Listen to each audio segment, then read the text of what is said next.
பிரசன்னம்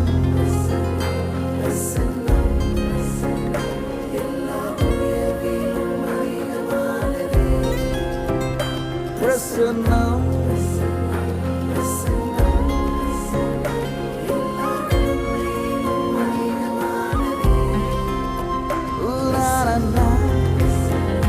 பிரசன்னம் எல்லா உயர்விலும் அதிகமானதே. ஸ்தோத்திரிக்கிறோம் தகப்பனே. நல்லவரே, வல்லவரே, வாக்கு மாறாதவரே, நேற்றும் இன்றும் என்றும் மாறாதவரே, நீ சர்வ வல்லமுள்ள தேவனப்பா. இந்த நாளிலும் இந்த மாதத்தின் கடைசி ஆராதனை நாளிலும் இந்த சமூகத்தில் நாம் கூடி வந்திருக்கிறோம். தேவரீர் இந்த நாளிலும் எங்களை அழைத்து கொண்டு வந்து உம்முடைய பாதத்தில் அமர்ந்திருக்கும்படி செய்து கொண்டிருக்க நன்றி செலுத்துகிறோம். இதோ உம்முடைய வார்த்தைக்காக எங்களை அர்ப்பணிக்கிறோம். நீர் எங்களோடு கூட பேசுகிற தேவன், நீர் எங்களோடு கூட இடைப்படுகிற தேவன். தேவனை கர்த்தர் மோசேயோடு கூட பேசினது போல அப்பா, கூடி வந்திருக்கிற உம்முடைய வார்த்தையை கேட்கும்படி வந்திருக்கிற எங்களோடு கூட தேவனை கர்த்தர் நீ பேசுகிறாங்க, இடைப்படுகிறாங்க. ஆவியானவர் நீ கிரியை செய்கிறாங்க. பேசுகிற அடியேனை கர்த்தர் உம்முடைய சிலுவையில் மூடிக்கொள்ளுங்க. உடைய மகிமையில் உடைய பிரசன்னத்தினால அப்பா அடியனை மூடிக்கொள்ளுங்க. கர்த்தருடைய ஆவியானவர் மாத்திரம் கிரியை செய்யட்டும். ஆவியானவர் எங்களுக்கு உதவி செய்கிறாங்க. இயேசு கிறிஸ்து மூலம் ஜெபிக்கிறோம் எங்கள் ஜீவனுள்ள நல்ல பிதாவே, ஆமேன், ஆமேன். கர்த்தருடைய பரிசுத்த நாமத்துக்கு மகிமையும் கனமும் உண்டாகட்டும். இந்த பரிசுத்த ஆராதனையில் வந்திருக்கிற உங்கள் யாவரையும் இந்த ஒளிப்பதிவு மூலமாக பார்த்து கொண்டிருக்கிற இந்த வார்த்தையை, இந்த சத்தத்தை கேட்டுக்கொண்டு இருக்கிற உங்கள் யாவரையும் கர்த்தர் தாமே ஆசீர்வதிப்பாராக. இந்த பரிசுத்த ஆராதனைக்காக, இந்த பரிசுத்த ஆராதனை தியானத்திற்காக எடுத்துக்கொண்ட வேத பகுதியை வாசிக்கலாம். லூக்கா எழுதின சுவிசேஷ புஸ்தகம் 12ஆம் அதிகாரம் 51, 52, 53. லூக்கா எழுதின சுவிசேஷ புஸ்தகம் 12ஆம் அதிகாரம் 51 முதல் 53 வரை. நான் பூமியிலே சமாதானத்தை உண்டாக்க வந்தேன் என்று நினைக்கிறீர்களோ? சமாதானத்தை அல்ல, பிரிவினையை உண்டாக்க வந்தேன் என்று உங்களுக்கு சொல்லுகிறேன். எப்படி எனில், இது முதல் ஒரே வீட்டிலே 5 பேர் பிரிந்திருப்பார்கள். 2 பேருக்கு விரோதமாய் 3 பேரும், 3 பேருக்கு விரோதமாய் 2 பேரும் பிரிந்திருப்பார்கள். தகப்பன் மகனுக்கும், மகன் தகப்பனுக்கும், தாய் மகளுக்கும், மகள் தாய்க்கும், மாமி மருமகளுக்கும், மருமகள் மாமிக்கும் விரோதமாய் பிரிந்திருப்பார்கள் என்றார். அல்லேலூயா. எத்தனை பேர் ஆமேன்னு சொல்ல முடியும்? இந்த வசனம் நம்ம அதிகமாக பார்க்குறதே இல்லை. ஏன்னா இதை குறித்து அதிகமாக நம்ம கேட்குறதும் இல்லை. ஏன்னா இது ஒரு எப்படி இருக்குது, ஒரே பிரச்சனை உண்டாக்குற வசனம் போல் இருக்குதே. அல்லேலூயா. கர்த்தருடைய பரிசுத்த நாமத்துக்கு மகிமை உண்டாகட்டும். இந்த வேத பகுதியில் இயேசு சொல்லுகிறத பார்த்தா, ஐயோ ஏசப்பா அவரா இதவா சொல்கிறாரு இல்லையா? நமக்குள்ளே ஒரு கேள்வி வருது. அவர் சமாதானத்தை தானே உண்டு பண்ணுன்னு சொன்னார், ஆனால் குடும்பத்தில் பிரிவினை உண்டாக்கும்படியாக வந்தார் அப்படின்னு சொல்லி நமக்குள்ளே ஒரு கேள்விகள்லாம் எழும்பலாம். உண்மையாகவே சில குடும்பம் பிரிஞ்சிருக்கும். அவங்களப்பா கரெக்டாக சொல்லிட்டாருப்பா, இதை தான் நான் எதிர்பார்த்தேன். ஏற்கனவே பிரிஞ்சிருப்பாங்க. பிரிந்து போகிற இறுதியம் இருக்கிறலாம், வித்தியா நான் பண்ணது கரெக்ட், இப்படியெல்லாம் நிறைய பேர் நினைப்பது உண்டு இல்லையா? அப்போ இயேசு கிறிஸ்து இந்த வார்த்தையின் படியே குடும்பங்களை பிரிக்கும்படி இதை சொல்லலை. அல்லேலூயா. பிரிவினை உண்டாக்கும்படியும் வரலை. குடும்பங்களை பிரித்து வேடிக்கை பார்க்குற தேவன் அவர் அல்ல, பிசாசு தான் அதை பண்ணும். ஆனால் இந்த வார்த்தையின் பின்னணியும் இந்த வார்த்தையின் நோக்கத்தை நம்ம பார்ப்போம் என்று சொன்னால், இயேசு கிறிஸ்து அவர் பேசும்போதெல்லாம் ஓமைகளாகவும் அடையாளங்களாகவும் அல்லது ஒப்பனைகளாகவும் அவர் பேசுகிறத இந்த 4 சுவிசேஷங்களில் நம்ம வாசிக்க முடியும். அப்போ இந்த 3 வசனங்களும் கர்த்தர் பிரிவினை உண்டாக்கும்படி வந்தார் என்று வேதம் சொல்லுகிறதே. அதன் நோக்கம் என்ன, அதன் கருத்தை, அதன் பொருளையும் நாம் வேதாமத்தில் நம்ம வாசிப்போம் என்று சொன்னால், நீங்கள் ஆபிரகாம் வாழ்க்கையில் இதை நம்ம வாசிக்க முடியும். வாசிக்கலாமா? அப்போஸ்தலர் புஸ்தகத்தில் 7ஆம் அதிகாரம் 2ஆம் வசனமும் 3ஆம் வசனமும் 4ஆம் வசனமும் ஒரு வாசிக்கலாம். 7ஆம் அதிகாரத்தில் 2, 3, 4. அதற்கு அவன், சகோதரரே, பிதாக்களே, கேளுங்கள். நம்முடைய பிதாவாகிய ஆபிரகாம் காரானூரிலே குடியிருக்கிறதற்கு முன்னமே மெசபோத்தாமியா நாட்டிலே இருக்கும்போது மகிமையின் தேவன் அவனுக்கு தரிசனமாகி, நீ உன் தேசத்தையும் உன் இனத்தையும் விட்டு புறப்பட்டு நான் உனக்கு காண்பிக்கும் தேசத்துக்கு வா என்றார். அப்பொழுது அவன் கல்தேயர் தேசத்தை விட்டு புறப்பட்டு காரானூரிலே வாசம் பண்ணினான். அவனுடைய தகப்பன் மரித்த பின்பு அவ்விடத்தை விட்டு நீங்கள் இப்பொழுது குடியிருக்கிற இத்தேசத்திற்கு அவனை அழைத்து கொண்டு வந்து குடியிருக்கும்படி செய்தார். அல்லேலூயா. இந்த வேத வசனத்தில் ஆபிரகாமினுடைய ஆரம்ப நிலையை குறித்து நம் வேதத்தில் இங்கே எழுதப்படுகிறது. இது ஆதியாகமத்தில் அது குறைவாக எழுதப்பட்டிருந்தாலும் இங்கே விவரமாக எழுதப்பட்டிருக்குது. இதை ஸ்தேவான் சொல்கிறார். அப்போ இந்த ஆபிரகாம் அவருடைய முன்பதாக இருக்கிற பெயர் ஆபிராம் என்று சொல்லி அங்கே எழுதப்பட்டிருக்கும் இல்லையா? நீங்கள் ஆதியாகம புத்தகத்தில் நீங்கள் வாசிக்கும்போது ஆபிராம் அப்படி தான் அவனுடைய சொந்த பெயர். தேவன் தான் ஆபிரகாம் என்று சொல்லி அவன் பெயரை மாற்றுகிறார். சரி, இந்த ஆபிராம் இருந்த அந்த நாட்களில் தேவனாய் கர்த்தர் என்ன சொல்கிறார்னா, அவனுக்கு தரிசனமாகி நீ உன் தேசத்தையும் உன் இனத்தையும் விட்டு பிரிந்து நான் உனக்கு காண்பிக்கும் தேசத்துக்கு வா என்றார். ஏன் ஆபிராமை பார்த்து தேவனாய் கர்த்தர் சொன்னார் அப்படின்னாக்கா, முதலாவது நம்ம ஏன் அவரை பார்த்து சொன்னார் அப்படின்னும் போது, இந்த ஆபிராம் முதலாவது தேவ பக்தி உள்ளவனாக இருந்தான். அல்லேலூயா, அல்லேலூயா. தேவனாய் கர்த்தர் தமக்கு பக்தி உள்ளவனாய் காணாமலே அவன் பக்தி இருக்கிறதுனால அவனை தேவனாய் கர்த்தர் அழைக்கிறார். அல்லேலூயா. அப்போ இங்கே இன்னொரு வார்த்தையை நம்ம வாசிக்கும் போது தேவனாய் கர்த்தர் பாருங்க, நீ அப்படின்னு சொல்லி அங்கே என்ன சொல்கிறார்னா, நீ மாத்திரம் உன் தேசத்தையும் உன் இனத்தையும் உன் தகப்பன் வீட்டையும் விட்டு வா அப்படின்னு சொல்லி நம்ம வாசிக்க முடியும் இல்லையா? நீ எல்லாவற்றையும் விட்டுட்டு நீ வா அப்படின்றார் இல்லையா? அப்போ ஏன் அவனை மாத்திரம் தேவனாய் கர்த்தர் அழைத்தார் அப்படின்னாக்கா, நீங்கள் வேதத்தில் நீங்கள் வாசிக்கும்போது இந்த ஆபிரகாமின் குடும்பம் கல்தேயர் வாழ்ந்த இடங்களில் வாழ்ந்து கொண்டிருந்தார்கள். இந்த ஆபிரகாமினுடைய இனத்தார் செய்கிற தொழில் சிலைகளை அவர்கள் செய்து அதையே தெய்வங்களாக வணங்கி கொண்டிருந்த நாட்களில் இந்த ஆபிரகாம் தேவனாய் கர்த்தர் அவனை மாத்திரம் தேவ பக்தி இருக்கிறவராக கண்டு அவர் என்ன பண்ணுறாருன்னா கொண்டு வந்தார். ஏன் தெரியுமா? அந்த குடும்பத்தாரெல்லாம் சிலைகளை செய்து சிலைகளையே வணங்கி அவர்கள் விக்கிரக ஆராதனை செய்கிறவர்களாக இருந்ததுனால தேவனாய் கர்த்தர் ஆபிரகாமை என்ன பண்ணுறாரு, அவளை விட்டு பிரிந்து வா அப்படின்னு சொல்லி அவர் என்ன பண்ணுறாருன்னா அவர் அழைத்தார். அப்போ இந்த ஆபிரகாம் வராமல் இவர் என்ன பண்ணிட்டாரா, அவரோடு கூட அவன் தகப்பனாரும் அவரோடு கூட எல்லாரையும் என்ன பண்ணுறாரு, ஒரு கூட்டமாக கூட்டிட்டு வந்து எங்கே இருக்கிறாரு அப்படின்னாக்கா காரானூரில் வாசமாக இருக்கிறாரு.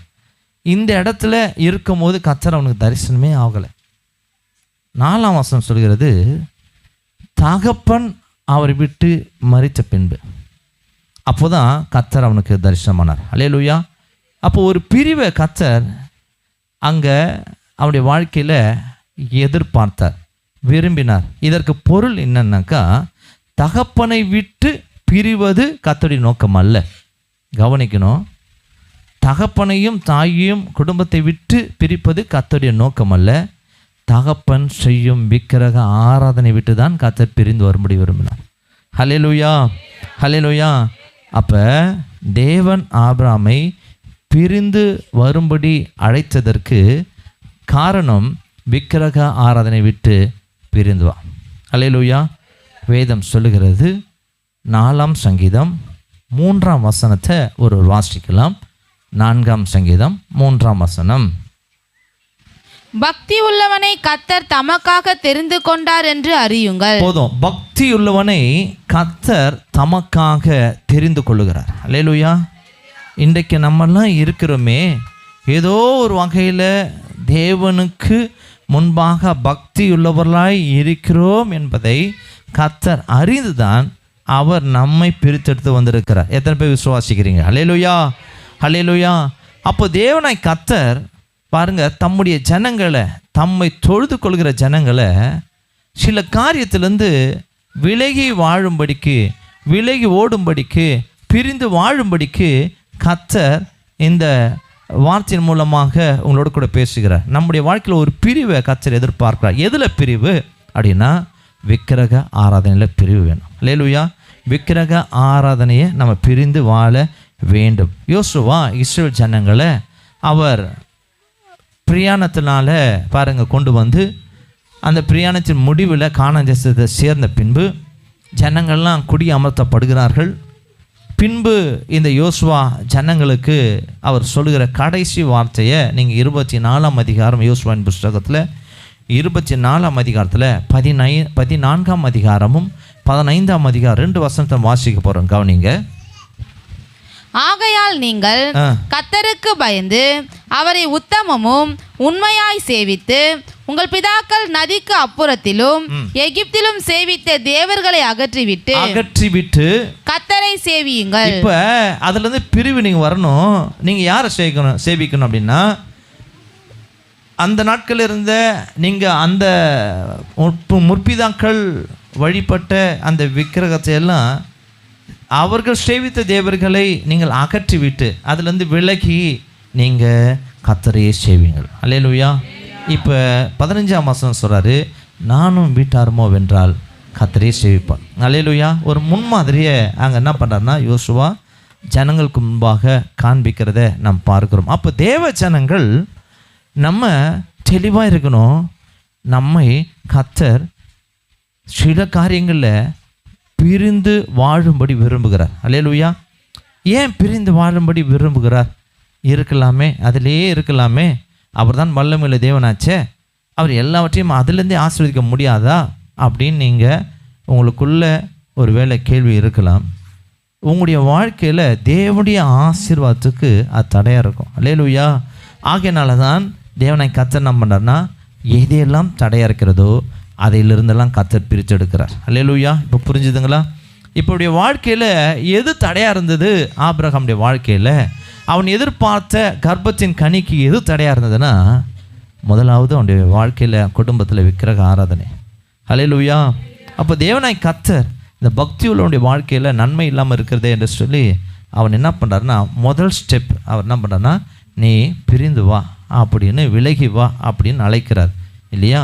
அப்போ தேவ ஜனங்க உண்மையாகவே நம்ம விக்கிரக ஆராதனையை விட்டு விலகி வாழ வேண்டும். வேதம் அதான் சொல்லுது. அப்போஸ்தலன் பவுல் எழுதுறாரு அப்போஸ்தலர் புஸ்தகத்தில் 15ஆம் அதிகாரம் 28ஆம் வசனத்தை நீங்கள் வாசிக்கலாம். இங்கே அப்போஸ்தலன் பவுல் சொல்கிறாரு, வாசிப்போம். எப்படி எனில் விக்கிரகங்களுக்கு படைத்தவைகளுக்கும் இரத்தத்திற்கும் நெருங்குண்டு செத்ததிற்கும் வேசித்தனத்திற்கும் நீங்கள் விலகி இருக்க வேண்டும் என்பதே. போதும். இப்போ இதெல்லாம் நம்ம என்ன பண்ணுறதில்ல, நம்ம தான் செய்யறதே இல்லையே, இல்லையா? இந்த வசனத்தின்படி நம்ம விக்கிரகங்களுக்கு படைத்தவங்களை நம்ம சாப்பிட்றதில்ல. ஜனங்கள்லாம் கொஞ்சம் நல்லா தெளிவாக இருக்கிறோம் இல்லையா? நம்ம மற்ற இந்த விக்கிரகங்களுக்கு உண்டான காரியங்களை நம்ம என்ன பண்ணுறதில்ல, நம்ம விலகி தான் இருக்கிறோம். அப்போது இன்றைக்கு நம்மை பார்த்து விக்கிரக ஆராதனைக்கு விலகி வாருங்கள் என்று சொல்கிறாரு. எதை வைத்து நம்ம வாழ்க்கையில் விக்கிரகம் என்று சொல்லுகிறார் என்று சொன்னால், நீங்கள் யாத்திராகம புஸ்தகத்தில் நீங்கள் வாசிப்பீங்கன்னா 20ஆம் அதிகாரத்தில் அவர் 10 கட்டளைகளில் ஆரம்பிக்கிறாரு. 2லிருந்து 6 வரைக்கும் நம்ம வாசிக்க போகிறோம். கவனிங்க, 2லிருந்து 6 வரைக்கும் வாசிப்போம். உன்னை அடிமைதன வீடாகிய எகிப்து தேசத்தில் இருந்து புறப்பட பண்ணின உன் தேவனாகிய கர்த்தர் நானே. என்னையன்றி உனக்கு வேறே தேவர்கள் உண்டாயிருக்க வேண்டாம். மேலே வானத்திலும் கீழே பூமியிலும் பூமியின் கீழ் தண்ணீரிலும் இருக்கிறவைகளுக்கு ஒப்பான ஒரு சொரூபத்தை ஆகிலும் யாதொரு விக்கிரகத்தை ஆகிலும் நீ உனக்கு உண்டாக்க வேண்டாம். நீ அவைகளை நமஸ்கரிக்கவும் சேவிக்கவும் வேண்டாம். உன் தேவனாகிய கர்த்தராயிருக்கிற நான் எரிச்சலுள்ள தேவனாயிருந்து என்னை பகைக்கிறவர்களை குறித்து பிதாக்களுடைய அக்கிரமத்தை பிள்ளைகளிடத்தில் 3ஆம் 4ஆம் தலைமுறை மட்டும் விசாரிக்கிறவராயிருக்கிறேன். இப்போது இதெல்லாம் சொல்லிட்டு இப்போ விக்கிரக ஆராதனை நம்ம எதுவும் பண்ணலையே, நம்ம விக்கிரகம் இந்த சிலை வழிபாடு நம்ம பண்ணலை. அப்போ நமக்கு எது தான் இதை சொல்கிறாருன்னா 6ஆம் வசனத்தில் உங்களுக்கு தெளிவாக சொல்கிறா பாருங்க, வாசிப்போம்.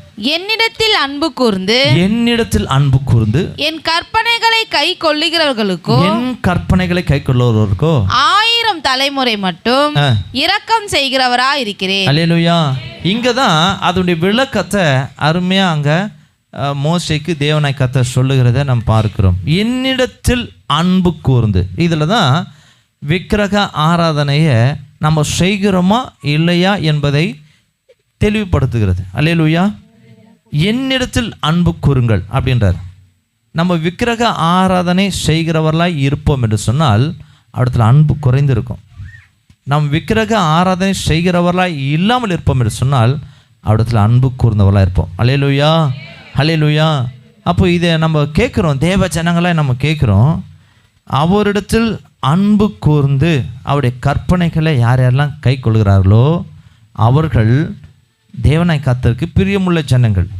ஆனால் அவரிடத்தில் அன்பு கூறுவதை பார்க்கிலும் நம்முடைய இருதயம் வேறே எதையாகிலும் அன்பு கூறுமானால், நல்லா கவனிக்கணும், அன்பு கூறுமானால், அதை நேசிக்குமானால் அதுவே விக்கிரக ஆராதனை.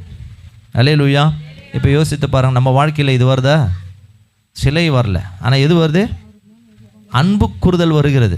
எந்த அன்பு கூறுதல்னா, தேவன் மீது வைத்திருக்கிற அன்புக்கு ஈடாக நம்ம யாரையெல்லாம் எந்த பொருளையாகலும் அல்லது மனுஷரையாகிலும் நம் அந்த நேசத்தை அப்படி திருப்புறோம் பார்த்தீங்களா, அதுதான் விக்கிரக ஆராதனை என்று சொல்லி வேதம் நமக்கு சொல்லுகிறது. இன்றைக்கு நம்ம வாழ்க்கையில் எது விக்கிரக ஆராதனைன்னா பாருங்க, நம்ம அதிக நேரம் ஆண்டவருக்கு என்ன பண்ணுறதில்ல, நேரத்தை கொடுக்கறதில்ல. ஆனால் எதுக்கெல்லாம் கொடுப்போம் அப்படின்னா, சிலர் என்ன பண்ணோன்னா இன்றைக்கி எல்லார் கையில் என்ன வந்துடுச்சு, கரெக்டாக சொல்கிறாங்க பாருங்க இல்லையா, மொபைலை அதிக நேரம் கொடுப்பாங்க. இரவெல்லாம் கூட என்ன பண்ணுவாங்க, கண்ணு வச்சுன்னு பார்ப்பாங்க.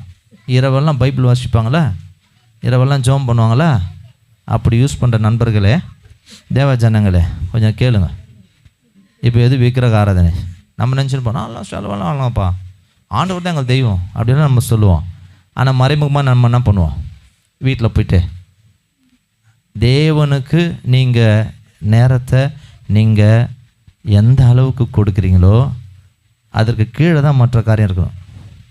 இப்போ அதுக்கு மேலே வந்துச்சுன்னா அர்த்தம் அது விக்கிரக ஆராதனை. அப்போ அது மிஞ்சி வந்துச்சுன்னா, நீங்கள் ஆண்டவருக்கு 5 நிமிஷம் நீங்கள் ஜெபம் பண்ணின்னு வச்சிங்களேன், அப்போ மற்றது எது எப்படி நேசிக்கணும்? 2 நிமிஷம் தான் இருக்கணும், 1 நிமிஷம் தான் இருக்கணும். நீங்கள் ஆண்டவரை 1 hour நீங்கள் தெரியுன்னு வச்சிங்களேன், அப்போ மற்றவர்களுக்கு அவரிடத்துல எந்த அளவுக்கு அன்பு கூறுமோ மற்றவர்களுக்கு எப்படி இருக்கணும், குறைவாக இருக்கணும். இன்றைக்கி இரவெல்லாம் என்ன பண்ணுவோம், நேரம் கிடச்சோன்னே அப்பா சந்தோஷம்ப்பா அப்படின்னு சொல்லி என்ன பண்ணுறாங்க அநேகர். நம்ம கையில் இருக்கிற சாதனம் பிசாசு பாருங்கள், நயவஞ்சகமாக என்ன பண்ணுறான், பார்த்து என்ன பண்ணுறான், நீ உக்காரு, நீ இதை என்ன பண்ணு, நீ ஆப்ரேட் பண்ணு அப்படின்னு சொல்லி நம்ம கையிலே கொடுத்து என்ன பண்ணுறான், நம்ம கையிலே ஆண்டவரை நீங்கள் அன்பு கூர்ந்து நேசிக்காதபடிக்கு, இதில் அன்பு கூர்ந்து நேசிக்கும்படிக்கு நேரத்தை செலவில் விடுற தேவ ஜனங்களுக்கு நம்முடைய வாழ்க்கையில் இதுவும் ஒரு விக்கிரக ஆராதனை. யோசித்து பாருங்கள். அதிகமாக நிறைய பேர் என்ன பண்ணுவாங்க, டிவிலேயே நேரத்தை செலவிப்பாங்க இல்லையா, டிவிலேயே என்ன பண்ணுவாங்க, நேரத்தை இன்றைக்கு அநேகர் செலவிடுவாங்க. அதுவும் விக்கிரக ஆராதனை. சிலர் பாருங்கள், கர்த்தருக்கு செலுத்த வேண்டிய கனத்தை பிறர் மனுஷருக்கு செலுத்துவோம். கர்த்தருக்கு செலுத்த வேண்டிய கனத்தை சில மனுஷருக்கு செலுத்துறதை நம்ம பார்க்க முடியும். சில பேர் இருப்பாங்க, கட்சியில் இருப்பாங்க, நான் சொல்கிறேன்னு தப்பாக நினச்சிக்காதீங்க, உண்மையாக தான். அவருக்கு செலுத்த வேண்டிய, ஐயோ அவர் கூப்பிட்டார்ப்பா போயிடணும், கட்சிக்கு செலுத்துவோம். சில பேர் என்ன பண்ணோன்னா தேவனுடைய ஆலயத்துக்கு கூட வர முடியாமல் சில ப்ரோக்ராம் போவாங்க, ஏன்னா தப்பாக நினச்சிக்குவார் அவர். சில பேர் பாருங்கள், உறவுகளுக்கு அந்த நேரம் கொடுப்பாங்க. ஏன் அப்படின்னா, சொந்தக்கார வீட்டு போயிட்டங்க, ரொம்ப நாள் ஆயிடுச்சு, கர்த்தருடைய காரியங்களில் அதை தடை செய்து மற்ற காரியங்களுக்கு நம் முக்கியத்துவம் கொடுக்கிற தேவ ஜனங்களே நம் விக்கிரக ஆராதனை செய்கிறவர்களாக இருக்கிறோம். யோசித்து பாருங்கள், சிலர் கர்த்தருக்கு செலுத்த வேண்டிய நேரத்தை வேறு யாருக்காகிலும் நம்ம என்ன பண்ணுவோம், செலுத்துவோம். கர்த்தருக்கு செலுத்த வேண்டிய ஜெப நேரத்தை வேறு யாருன்னா என்ன பண்ணுவான்னா அந்த நேரத்தை பிசாசானவன் ஏவி அனுப்புவோம். கர்த்தருடைய ஆலயத்துக்கு போகிற நேரத்தில் வேறு யாரையும் கூப்பிட்டு என்ன பண்ணுவான், நமக்கு அந்த நேரத்தை பிசாசானவன் பயன்படுத்தும்படி அவன் பாருங்கள் நம்மளை என்ன பண்ணுவான், இப்படிப்பட்ட காரியங்களை நம்ம தேவனிடத்தில் எப்படியாக்கும் கோபத்தை வாங்கணும் அப்படின்னு சொல்லி பிசாசானவன் பல வகையில் நமக்கு எதிராக இப்படி விக்கிரக ஆராதனையை நாம் தெரிஞ்சோ தெரியாமலோ இல்லையா, நம்ம அப்படிப்பட்ட காரியங்களை நம்ம விழுந்து போகும்படிக்கு பிசாசானவன் பல சூழ்நிலைகளை உருவாக்கலாம். சிலருடைய இருதயம் ஏதாவது ஒன்றை கவர்ந்துருக்கும்.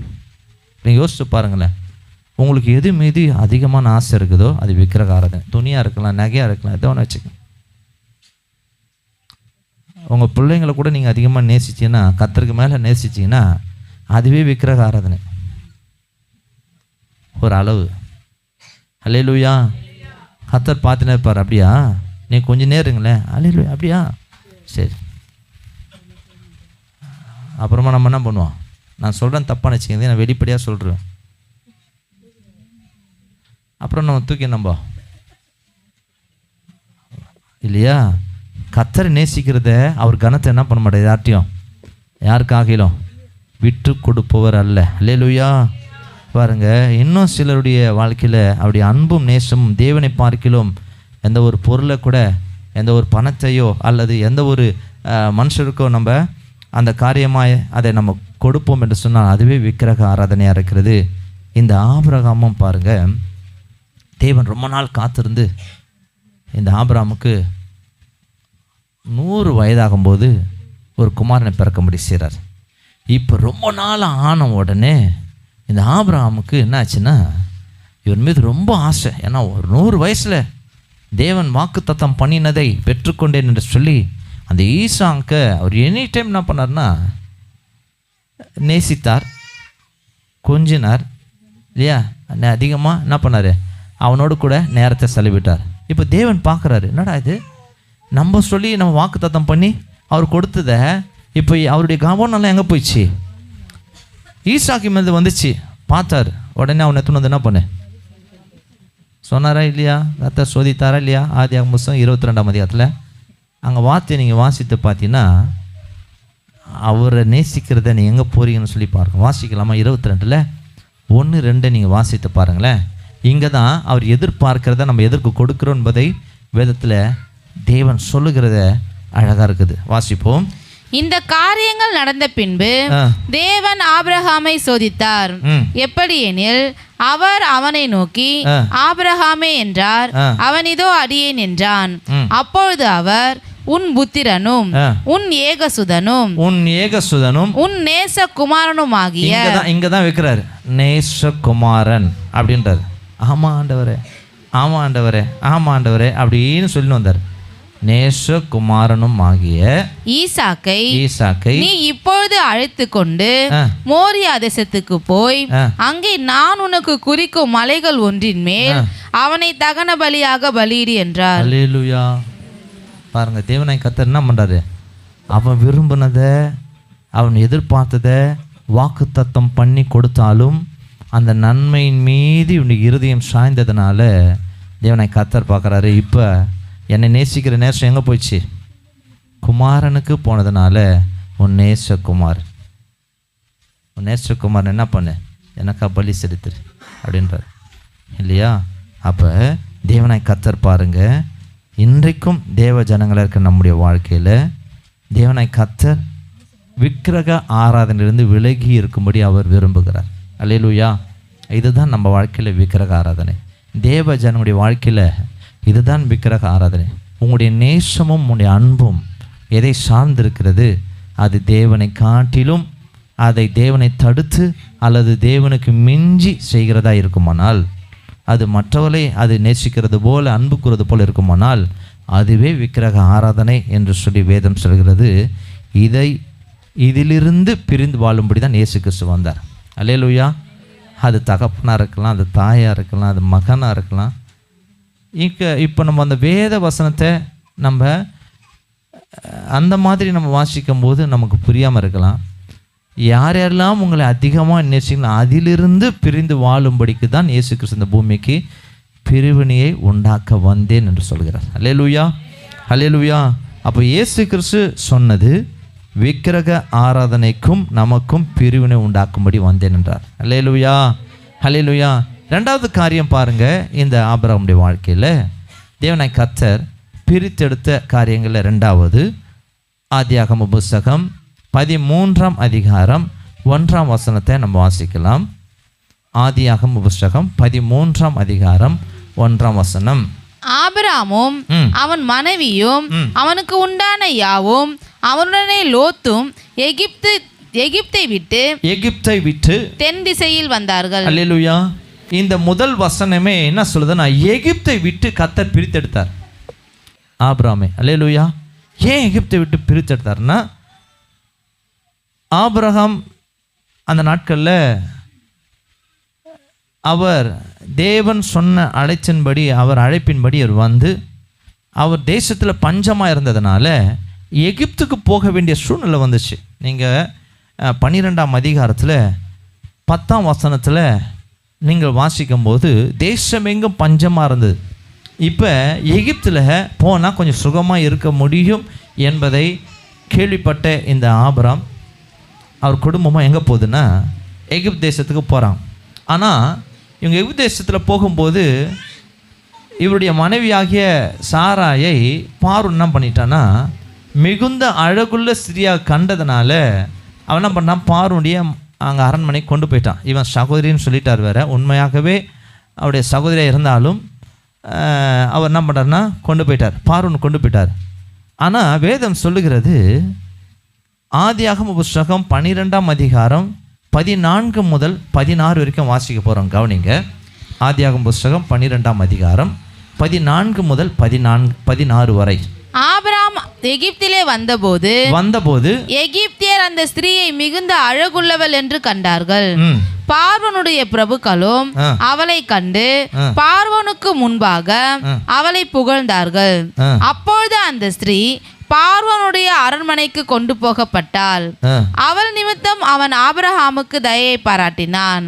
அவனுக்கு ஆடு மாடுகளும் கழுதைகளும் வேலைக்காரரும் வேலைக்காரிகளும் கோழிகை கழுதைகளும் ஒட்டகங்களும் கிடைத்தது. அல்லேலூயா.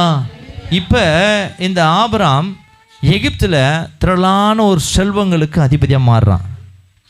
இங்கே தான் ஆகாரியும் என்ன பண்ணான், வேலைக்காரெல்லாம் என்ன பண்ணுறான், தண்டத்தில் இருக்கிற வேலைக்காரிகள் எல்லாரும் என்ன பண்ணுறான், இங்கே அவன் கொடுக்குறான். இப்போ இவனுக்கு எல்லாமே யார் தான் கொடுக்குறான்னா, எகிப்தினுடைய சகல நன்மைகளையும் அங்கே கொடுத்தான். இப்போ கொடுத்த உடனே இந்த ஆபிரகாமுக்கு என்னன்னாக்கா, எல்லா ஒரு பொருள்கள் திரளான ஒரு செல்வந்தராய் இந்த ஆபிரகாமுடைய வாழ்க்கை மாறுது. ஒரு ஆடம்பரமான ஒரு வாழ்க்கை மாறுது.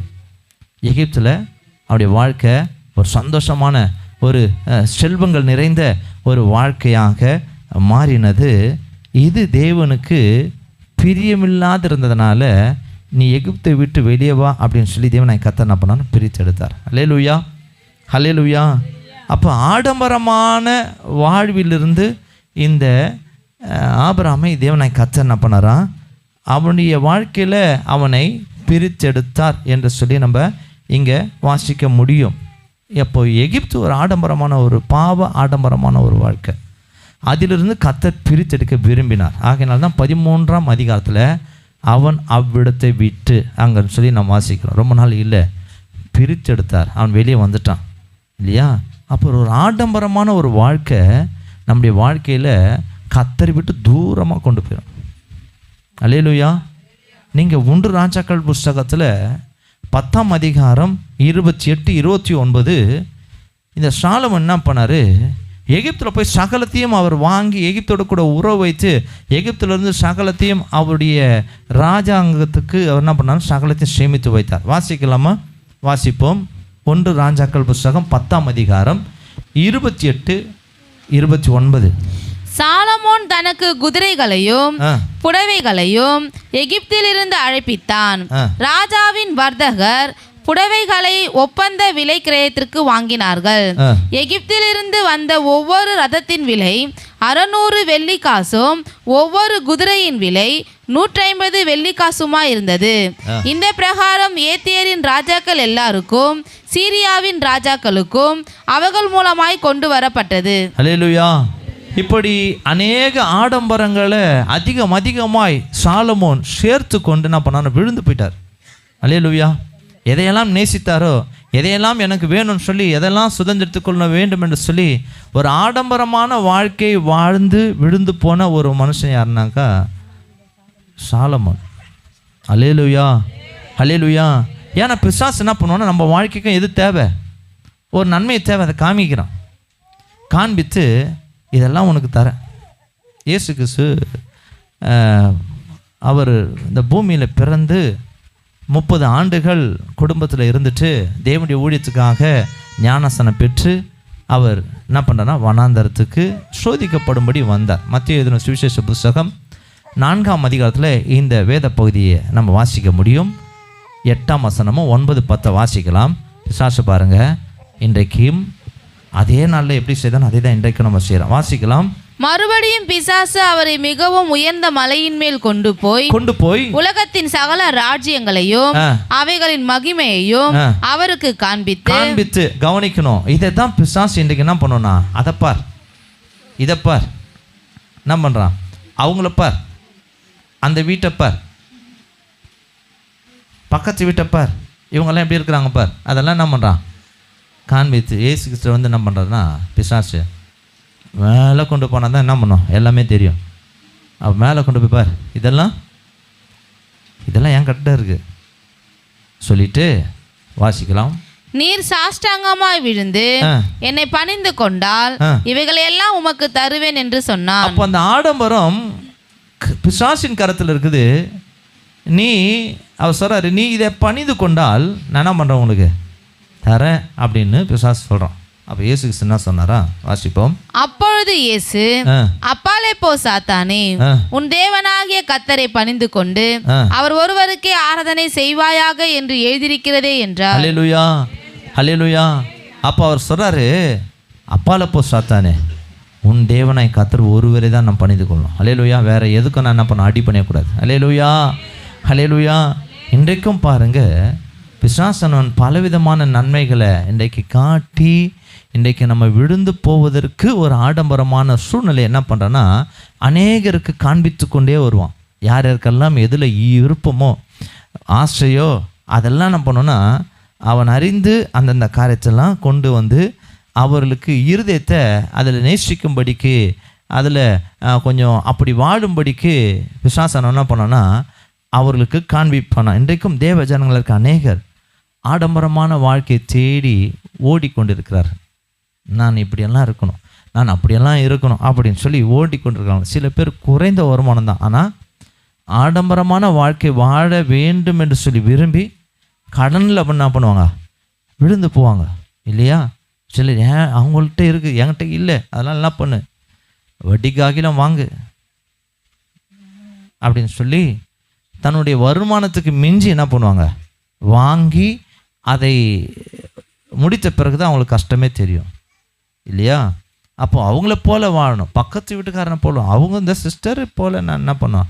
சிலர் அவங்களுக்காக நான் வாழணும்னு நினைப்பாங்க, சிலர் அவங்கள பார்க்கல நான் நல்லா வாழணும். இதெல்லாம் நம்முடைய வீழ்ச்சிக்கு போயிடும், வந்துடும், பொருள் வந்துடும், ஆனால் வாழ்க்கை வீழ்ச்சி ஆகிடும். தேவனுடைய ஆசீர்வாதத்தை நீங்கள் இழந்து போயிடுவீங்க. அப்போ நம்ம வாழ்க்கையில் ஆடம்பரத்தை குறித்து கொஞ்சம் எச்சரிக்கையாக இருங்க. இது நம்மளை விழுத்து போகும்படி அது செய்திரும் இல்லையா. இன்றைக்கும் பாருங்கள், அநேகர் ஆடம்பரமான வாழ்க்கையை விரும்பி தேவனுக்கு தர வேண்டிய நாள்லாம் எங்கே போயிடுவாங்க, வேலைக்கு போயிடுவாங்க. ஏன்னா இந்த நாள் தான் என்ன பண்ணுவோம், சம்பாதிக்க வேண்டிய நாள், இந்த நாளை நம்ம யாருக்கும் கொடுக்கக்கூடாது அப்படின்னு சொல்லி என்ன பண்ணுவாங்க. ஏன், அவங்களுக்குள்ள ஒரு யோசனை, ஆண்டவரா வேலையா அப்படின்னாக்கா அவங்க என்ன பண்ணுவாங்க, வேறு வழி இல்லைங்க, இன்றைக்கி போனால் தான் என்ன பண்ண முடியும் அப்படின்னு சொல்லி ஆண்டவர் கொடுக்க வேண்டிய நேரத்தையே ஒரு வேலையாக பயன்படுத்தி என்ன பண்ணுவாங்க, போயிடுவாங்க. சம்பாதிக்கணும், சம்பாதிச்சா தான் இன்றைக்கி தான் நல்லா அருமையான சம்பளம் வரும் அப்படின்னு சொல்லி போகிறவர்கள் உண்டு ஆடம்பரத்தை தேடி. இன்னும் சிலர் பாருங்கள், நான் எதிர்காலமெல்லாம் ஆடம்பரமாக இருக்கணும் அப்படின்னு சொல்லி அவர்கள் என்ன பண்ணுவோம், அதை நினச்சே என்ன பண்ணுவோன்னா வாழ்ந்து கொண்டிருப்பார்கள். ஆனால் தேவனோ அப்படி பாவ ஆடம்பரமான வாழ்க்கையில் விழுந்து போக நம்மை அனுமதிக்கிறதில்லை. அல்லேலூயா. அதிலிருந்து பிரிந்து வாழும்படிக்கு கர்த்தர் விரும்புகிறார். எத்தனை பேர் விசுவாசிக்கிறீங்க? அல்லேலூயா. நம்மை வஞ்சிக்கிற ஆடம்பரத்துக்கு ஒரு நாள் நம்ம என்ன பண்ணக்கூடாது? நம்ம விழுந்து போகவே கூடாது. ஆகினா தான் நம்ம எதன் மீது என்ன பண்ணக்கூடாது? ஆசையே வைக்கக்கூடாது. அல்லேலூயா. எல்லாமே தேவை தான் இல்லையா? பணம் தேவை, பொருள் தேவை, எல்லாம் தேவை தான். ஆனால் அதை நமக்கு தேவனாய் கர்த்தர் நிச்சயமாக தருவார். அல்லேலூயா. நம்முடைய இருதயம் அதை நேசிக்கும் என்று சொன்னால் அதனுடைய வாழ்க்கையில் பாருங்கள் நமக்கு வீழ்ச்சியை கொண்டு வந்துடும். அப்போது தேவ ஜனங்களாக இருக்க நம்ம ஆடம்பரமான காரியங்களுக்கு விலகி ஓட வேண்டும். தேவனாய் கர்த்தர் எதிர்பார்க்கிறார், விரும்புகிறார். ஆடம்பரமான காரியங்களை நீங்கள் தேட தேட பிரச்சனைகளும் பின்னாடி என்ன பண்ணும்?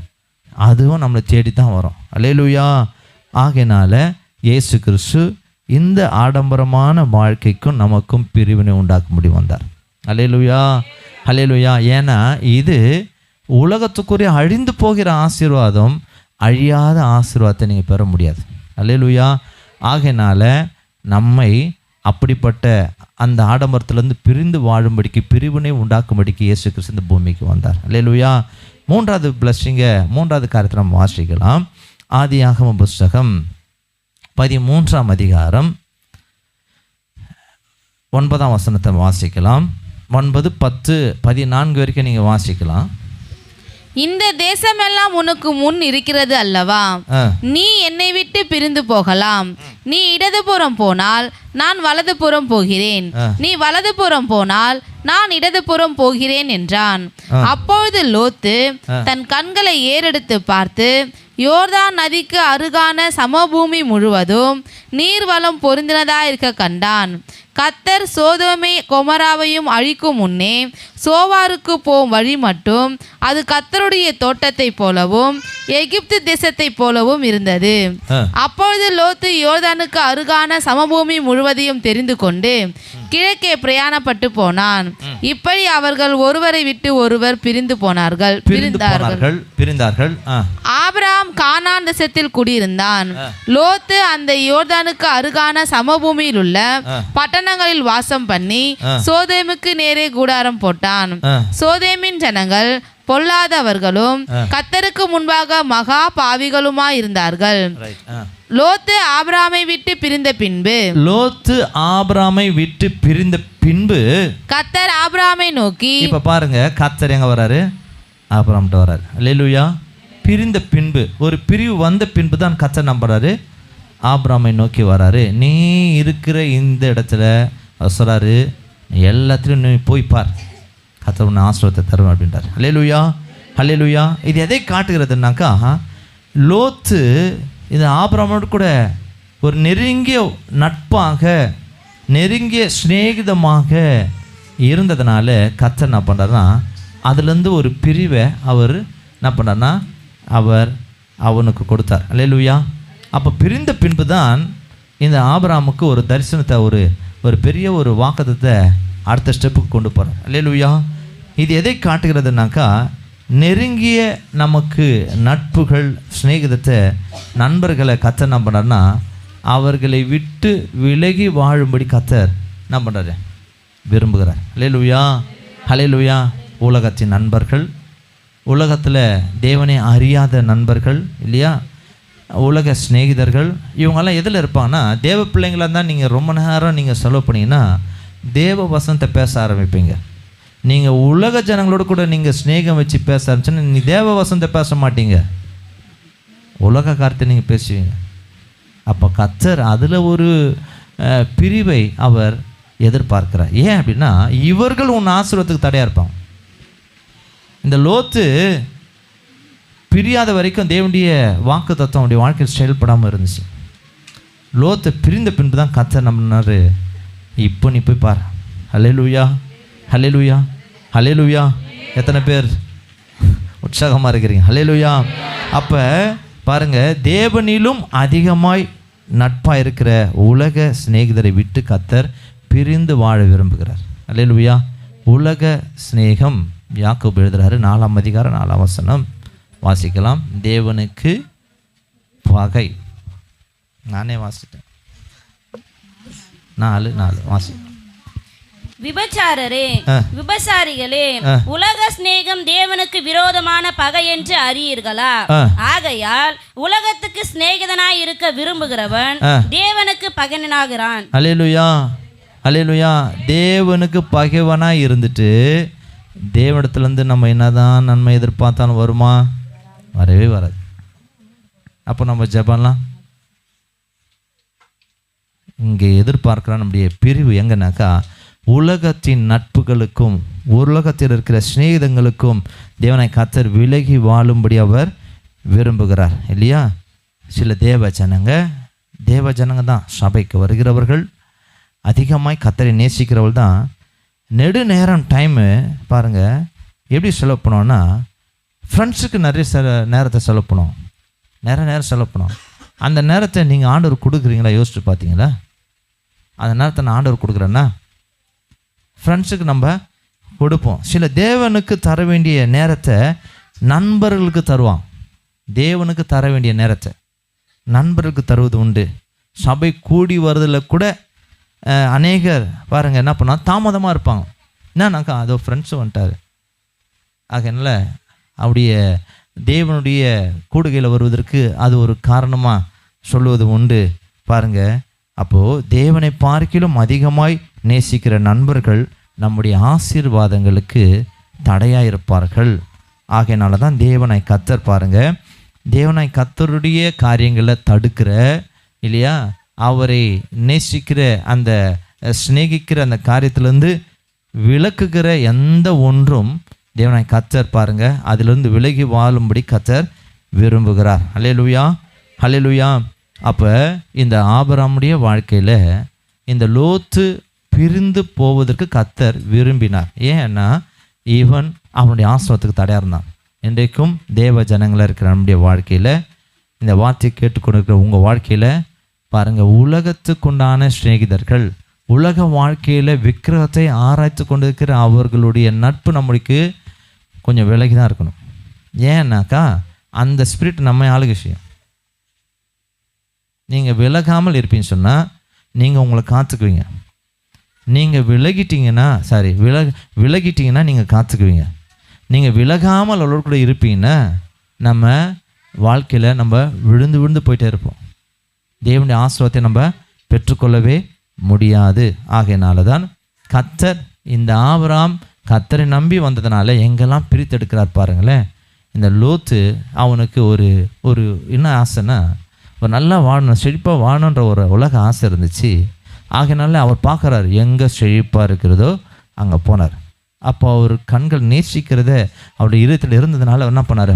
ஆனால் ஆபிரகாம் போல, எனக்கு வறண்ட நிலமாக இருந்தாலும் பரவாயில்ல, இங்கே நான் இருப்பேன் அப்படின்னு கர்த்தர் சொல்கிறபடி இருந்தார். அல்லேலூயா. ஆகையினால தான் இந்த லோத்தை கர்த்தர் என்ன பண்ணாரா, ஆபிரகாமை விட்டு பிரிந்த போது தான் கர்த்தர் மீண்டுமாக ஆசீர்வாதத்துக்குண்டான வழியில் இந்த ஆபிரகாம் நடந்தார். அல்லேலூயா.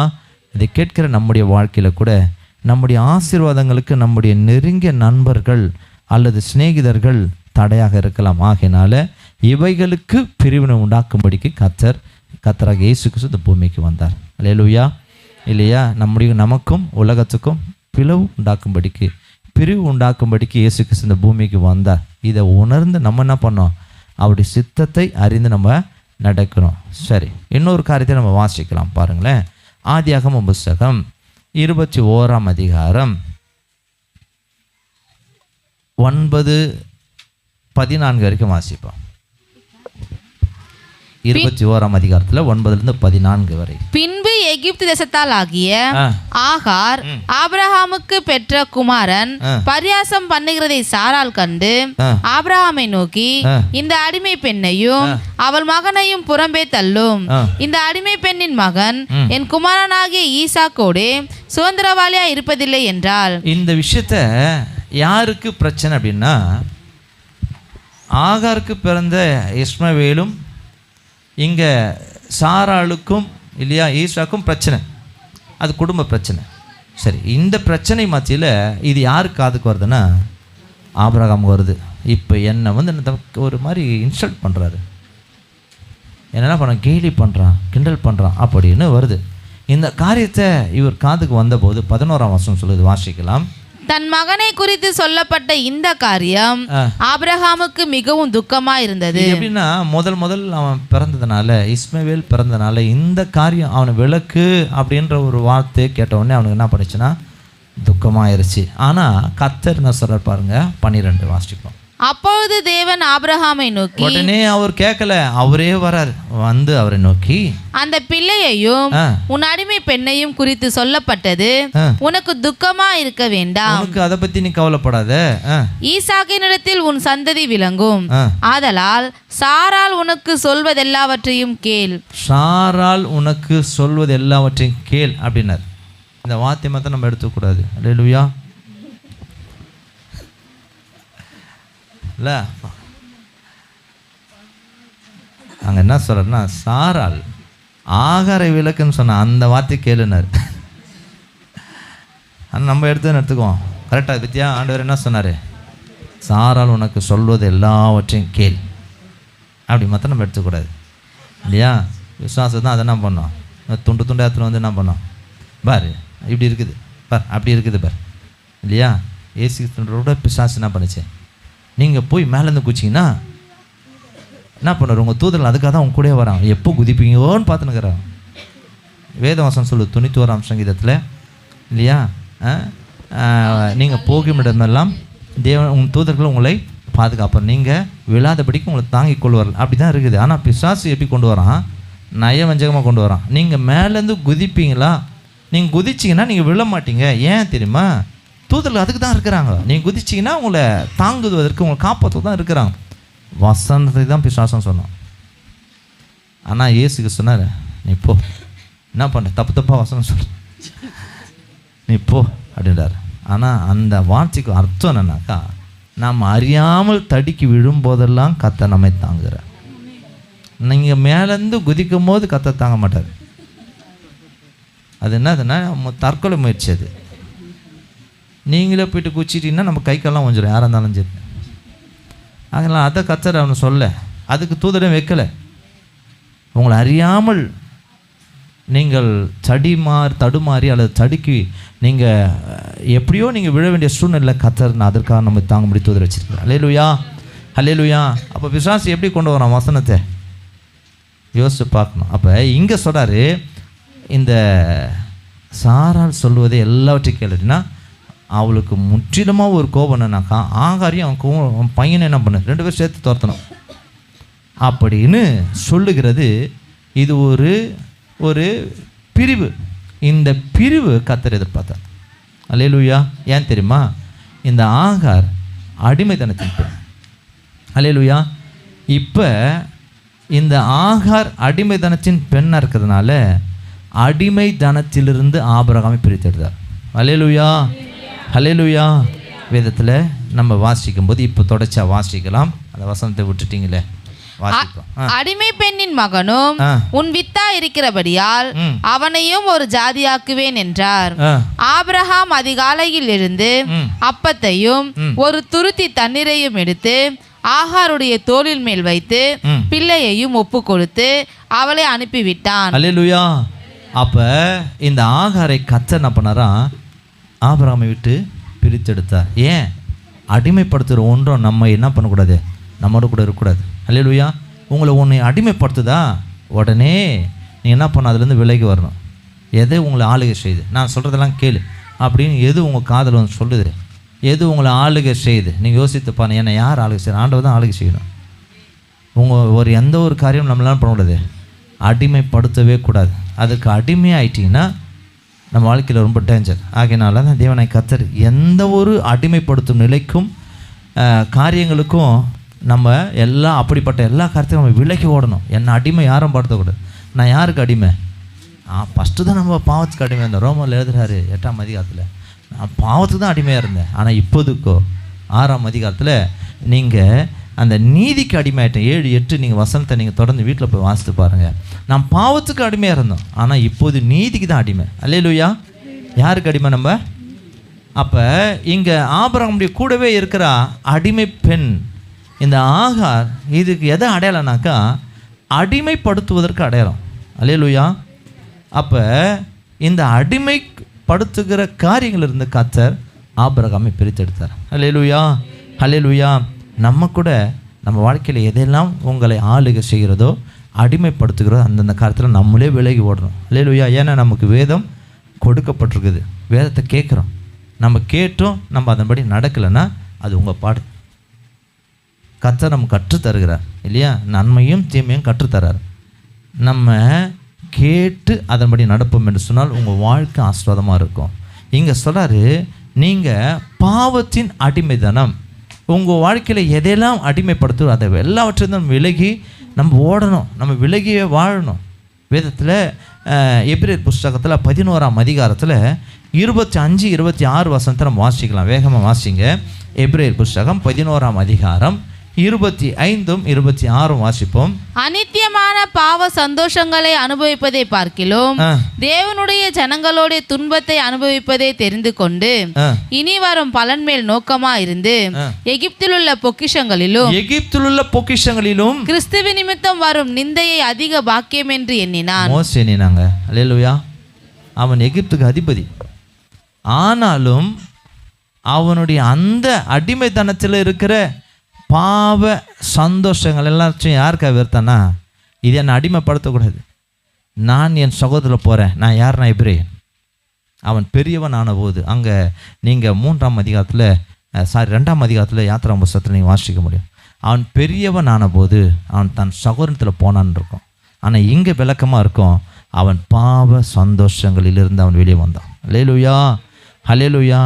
அப்போ எகிப்தின் பாவ சந்தோஷமான வாழ்க்கையிலிருந்து அவன் வெளியே வந்து என்ன பண்ணனா, கர்த்தருடைய ஜனமாய் அவன் நிந்தையை அனுபவித்தாலும் பரவாயில்ல, எனக்கு என்ன வரக்கூடாது, என்னை யாரும் அடிமைப்படுத்தக்கூடாது என்று சொல்லி அவன் உணர்ந்து என்ன பண்ணனா, அடிமையாகாமல் அவைகளை வெறுத்து அவன் என்ன பண்ணான், தேவனுடைய ஜனங்களுக்குள்ளே வந்தானா. அல்லேலூயா, அல்லேலூயா. இன்றைக்கும் இதை கேட்டுக்கொண்டு இருக்கிற தேவ ஜனங்களே, நம்முடைய வாழ்க்கையில் கூட நம்மை அடிமைப்படுத்துகிற நினைக்கிற எல்லா காரியத்திலிருந்தும் நீங்கள் பார்க்கணும், எது என்னை அடிமைப்படுத்து, என்ன எது ஆளுகை செய்கிறது, அதை விட்டு நம்ம வெளியே வரணும். உலக காரியங்கள் உங்களை அடிமைப்படுத்துகிறதா, அல்லது இன்றைக்கு டிவி நிகழ்ச்சிகள் நம்மளை அடிமைப்படுத்துதா? சில பேருக்கு ஸ்போர்ட்ஸ் அடிமையாக இருக்கும், ஸ்போர்ட்ஸே பார்த்துனப்பாங்க. இது உண்மை. அதுலேருந்து பாருங்கள், இது தப்பு கிடையாது அப்படின்னு நாங்கள் சொல்லலாம், ஆனால் அடிமைப்படுத்துது நான் சொல்லுவேன். அல்லேலூயா. அடிமை ஆக்குது. அந்த நேரத்தில் ஓடி போகார், எங்கே இருந்தாலும் விட்டு உக்கார். சில பேர் நீங்கள் முக்கியமான ஸ்போர்ட்ஸ் நேரத்தில் நீங்கள் ரோட்டில் பார்த்தீங்கன்னா ஜனம் ஜெயிச்சுன்னு போகிற இடத்துலாம் விட்டு என்ன பண்ணுவாங்க, பேகை மாட்டி நின்றுப்பான். நான் பார்ப்பேன் எப்படியெல்லாம் ஜனம் அடிமையாகுது பேர். எங்கெங்கெல்லாம் ஷோரூம் இருக்குது அங்கெல்லாம் டிவி போட்டுருவாங்க, பெரிய பெரிய டிவியெல்லாம் ஆன் பண்ணிட்டுருவாங்க.